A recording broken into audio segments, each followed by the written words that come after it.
Hi everyone, and welcome to Divergent. My name is Mariah, and if you're new here and haven't watched our intro video, be sure and do that. It's on our page now. But for this video, I thought it would be kind of fun to talk about houseplants.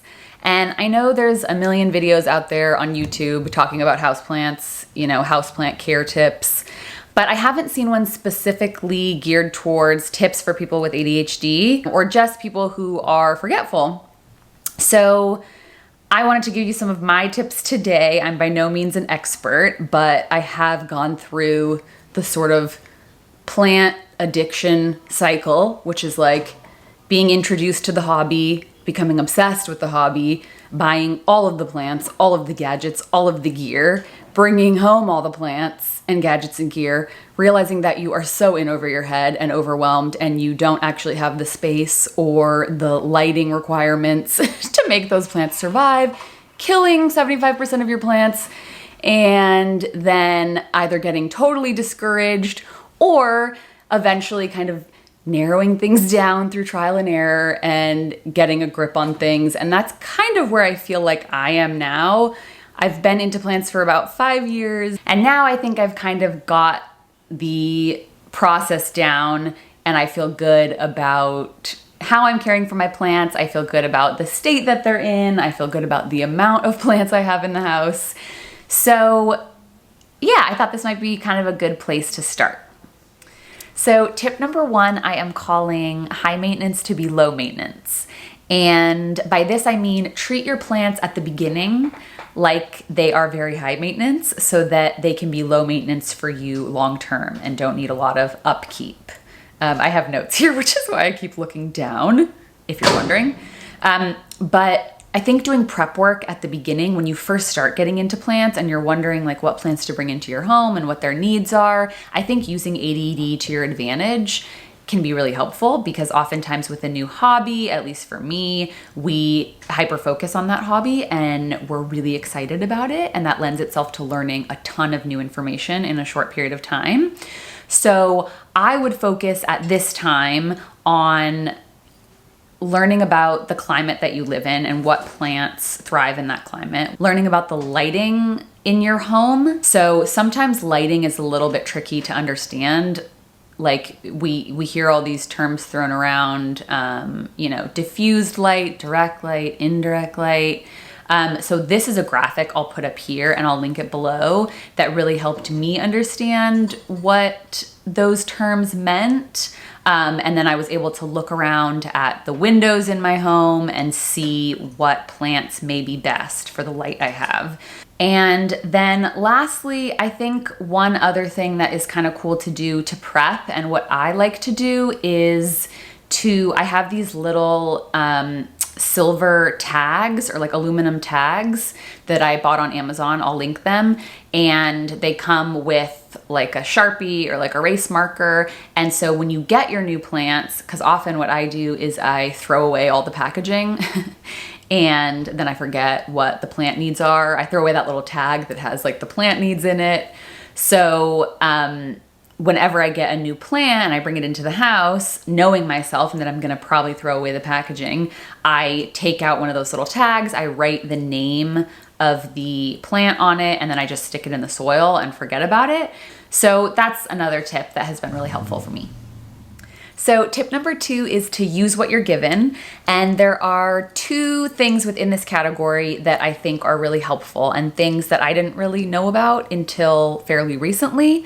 One of them is to keep and to use the plastic nursery pots that the plants come in. I think a lot of people assume that we should just toss those and we should repot our plants right when we get them into the home. I think you can keep plants in those nursery pots, honestly, for probably about a year for most plants, and be totally okay. Not only that, I have had better luck with plants that I have kept in those pots versus those that I've repotted right away. And then the second thing is to buy plants from the nursery that have those little fertilizer beads in them. Those fertilizer beads actually, they're not like eggs or like animal droppings or something, which I initially thought they were. I was like, what? Termite colony is living in my home. But they actually tend to be little slow release fertilizers. And so you don't actually have to worry about fertilizing or anything for about, 6-ish months if you buy plants that have those little fertilizer beads in them. And most tend to have them in them if they're grown in a greenhouse, or like if you pick them up from a nursery or a Home Depot or something. All right, tip number three is to let your tech work for you. And I didn't start using tech until very recently, but my wife is super into like home tech. And so we started kind of researching it and playing around with different types of tech that we could use for my plants.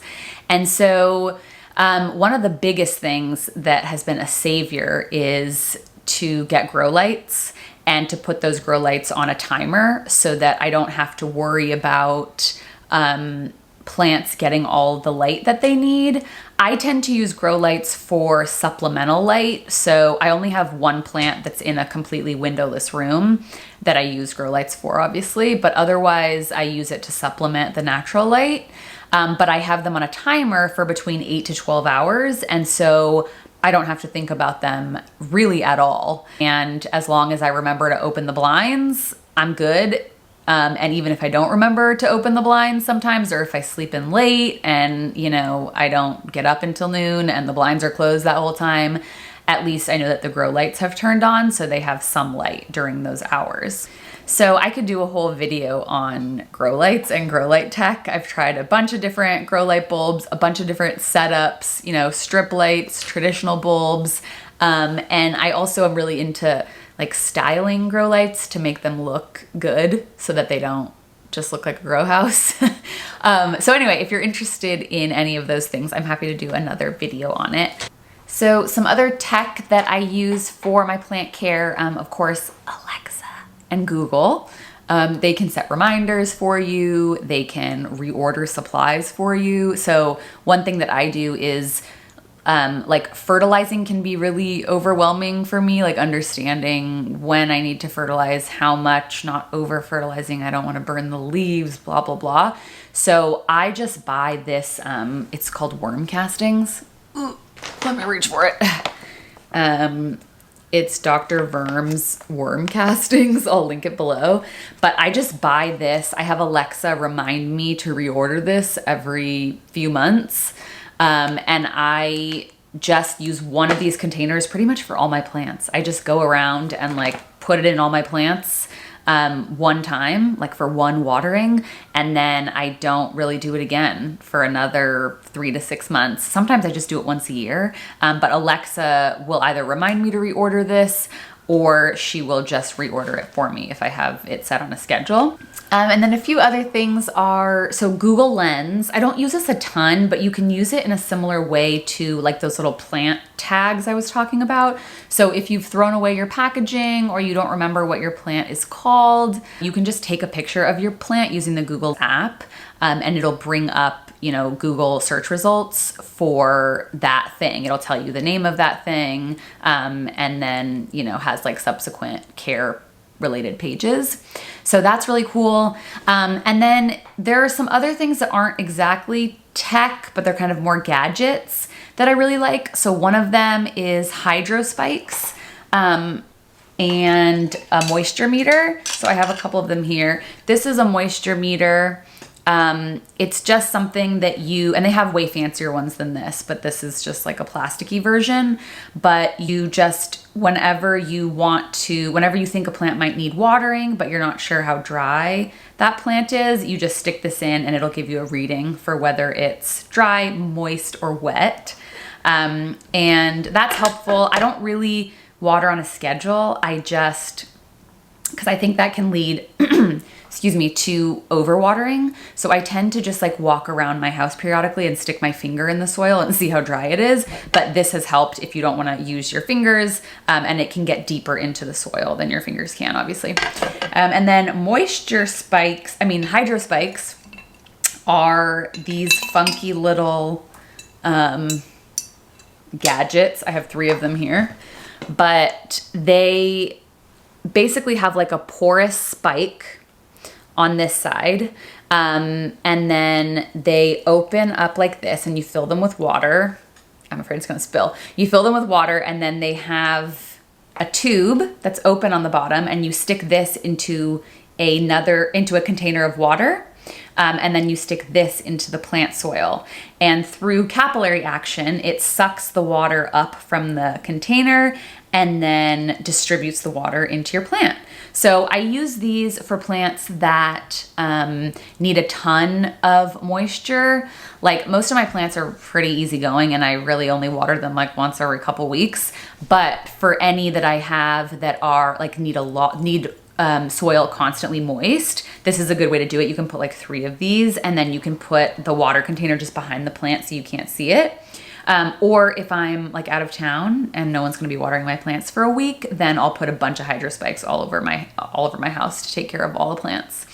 So yeah, that's really cool. The most important thing to know is just the container of water that's outside of the plant has to be lower than the spike. So that's how the capillary action works. So you can't have it be like this, otherwise it's not gonna work. It has to be like, you know, the feet below the heart kind of thing. I also really love humidifiers. So I have one back here, this black one that sits next to the bed.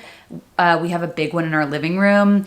But humidifiers are just great all around. Dina and I have a lot of like skin related stuff. So Dina has pretty bad eczema, for example. I have rosacea. So that's really good for skin, but it also helps to keep the air humid enough for your plants. And you can also use smart plugs and put your humidifiers on a timer. So in addition to your grow lights, you could have your grow lights and your humidifiers come on at the same time. And you can even put your humidifiers, like you could have a separate humidifier just for your plant and put it kind of on the ground near a group of plants. And that helps to kind of circulate the moisture and keep everything humid and happy.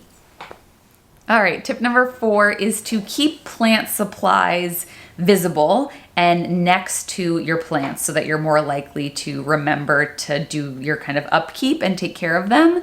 So I do something where I keep like a little box, it's like a little metal box with a bunch of supplies right next to my plants. And I just have this little IKEA box that I use, but inside I keep like my plant shears. I keep those little tags I was talking about and the marker. I've kept like gloves in here before. I keep like little vacuum parts for a little tiny plant vacuum that I have.